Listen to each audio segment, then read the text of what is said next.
This is Dr. Lawrence Hurwitz, a staff gastroenterologist at Inland Empire Gastroenterology. We're going to, over the next few minutes, talk about diverticulosis, its pathophysiology, the clinical consequences, and treatment. I don't have any financial disclosures other than the fact that on one instance the Metamucil rep did give me a package of Metamucil, and I do own 2 packages of Planters nuts. Diverticulosis is a relatively common condition in this country, but it didn't used to be that way. It was very uncommon prior to the 20th century. 80 years ago, only about 1 out of 10 patients actually developed diverticular disease. But by 1969, in postmortem studies, almost half of patients had diverticulosis at autopsy. Why is that the case? Well, at the end of the 19th century, there was a fundamental change in food preparation. It was called roller milling. And what was done was that fiber was put through a roller mill which extracted about 2/3 of the fiber within grain products. And by the mid-19th century, we had the phenomenon of the Wonder Bread phenomenon, which really was wheat and wheat products that had very little fiber in them. And what are the risk factors for diverticular disease? Age. Advancing age is a major contributing factor. Under the age of 40, only about 5% or less have diverticular disease. By 60, about 30% of patients will develop the disease. And by 85 years of age, almost 2/3 of patients will have diverticular disease. It's a disease that's also confined to certain areas of the globe. Western nations, those that eat a low-fiber, high-processed food diet, have prevalence rates up to 45%. Where in third world countries, such as Africa and sub-Saharan Africa and Asia, the prevalence is less than 2%. Ethnicity plays a role, and this is probably on a genetic basis. Patients from Asia and Africa have predominant right-sided colonic diverticular disease. If you look at a Japanese cohort of patients, 75% that have diverticular disease will have it in the right colon. And if you take an Asian and relocate them to the North American continent, diverticular disease will predominantly form in the right colon rather than the left colon. So there's obviously a genetic component. Basically, the disease is an equal opportunity afflictor in both males and females. Under the age of 40, there's a slight male predominance with diverticulitis, and there's a marked female predominance as the population ages. Now, what causes these diseases? Really 2 major factors lead to diverticular disease. One is that the colonic wall has potential weak spots where the blood vessels penetrate the wall. These blood vessels are called vasorecta, and in the subvascular space there's a potential weak spot. And with increased pressure within the colon, the 2 inner layers of the bowel, the mucosa and submucosa, can herniate. The other contributing factor is the connective tissue. With less connective tissue support, there's a greater risk of diverticular disease. And in inherited connective tissue diseases like Ehlers-Danlos syndrome, that's the typical person that can stretch their face. You see in circuses, Marfan syndrome, have a much higher rate of diverticular disease and complications. The other issue is age. As one ages, the collagen cross-links. What happens is that collagen becomes stiffer and less elastic and is prone to herniating and loses its tensile strength.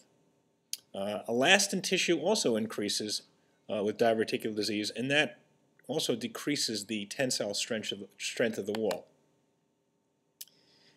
Again, the 2 major issues are increased pressure in the colon and a weak wall. One problem with diverticular disease patients is that they generate very high pressures in the sigmoid colon or the left colon.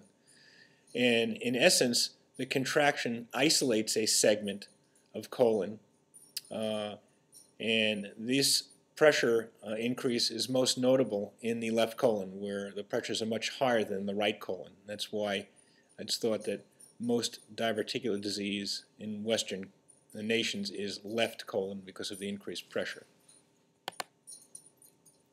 And here is a slide that depicts schematically where diverticular disease forms. It typically occurs again at the site of blood vessel penetration, and it's also predisposed because of the muscle layer arrangement in the colon. As you can see, there are 3 bands of muscle in the colon. They're called tinea, and in between the tinea there is less strength of the wall, and as the 2 inner layers herniate between these muscle bands, they stretch the surrounding blood vessels such that there is a blood vessel at the dome of the diverticulum. And again, this explains why diverticular disease is related to bleeding, because with erosion of the pouch, blood vessels very close by and can rupture the blood vessel.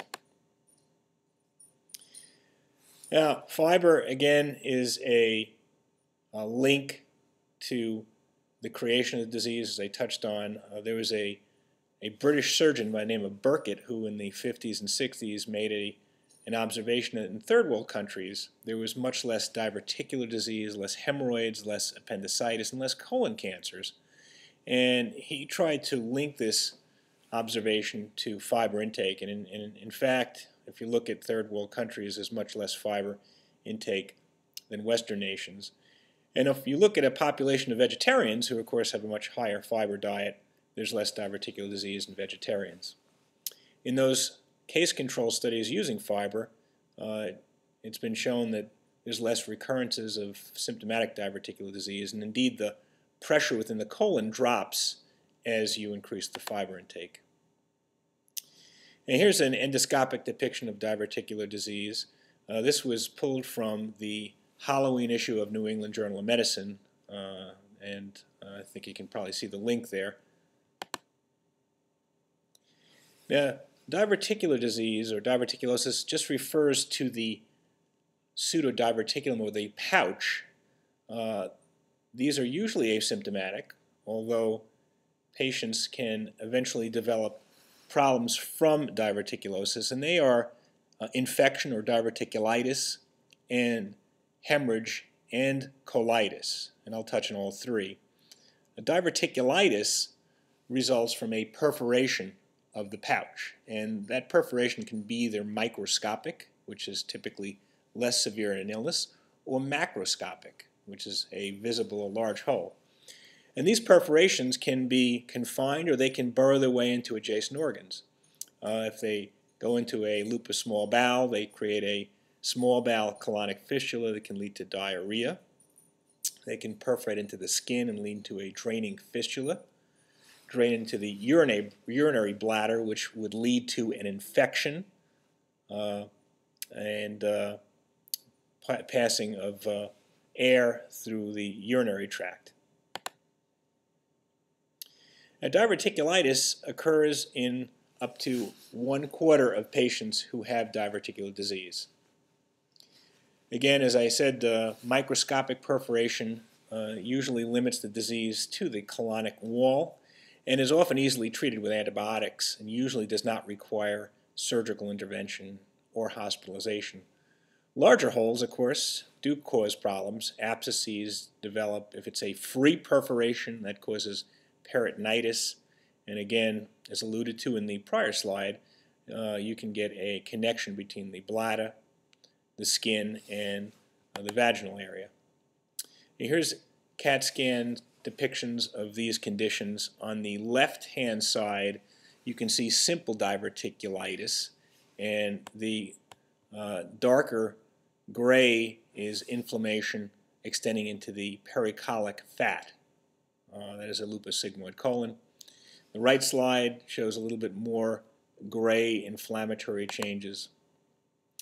And then, increasing the severity of disease, the slide on the left shows an abscess, and you can see a little dark spot in the midst of that gray, and that is an extraluminal air collection. That